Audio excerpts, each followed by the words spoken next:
Στο 10-15. Είναι 1015 επεισόδιο. Ναι. Είναι ένα από τα καλύτερα επεισόδια που έχω δει ποτέ στη ζωή μου. Όχι μόνο από άνime, γενικά. Είναι ένα επεισόδιο που με άγγιξε πάρα πολύ. Το άξιζε κι εσύ. Λίγο.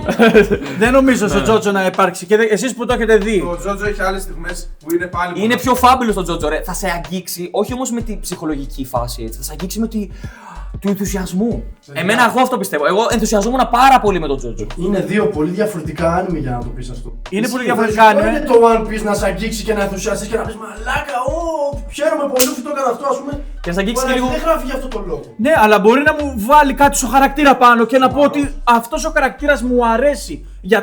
Γιατί εκεί αντέδρασε έτσι και μου έδειξε ότι έχει αυτό το story Το και έχει. ναι, αγαπάει τη μάνα του. Ο Τζότζο έχει βρει τη μάνα του, ρε μαλάκα, ο Είναι- Τζόταρο! Έχει- Βρει τη μάνα του, κάνεις μου πουτάνα της λέει ρε μαλάκα, γιατί μου λες τώρα και... Και μετά κάνει όλο ένα ταξίδι για να τη σώσει όμως, έτσι. Ναι, το δίνω. Εντάξει. Αλλά σου λέω. Σου δείχνει το Τζόταρο ότι ήταν λίγο αρχίδι, αλλά πραγματικά είναι καλός μέσα του. Αυτό θέλω να σου δείξω.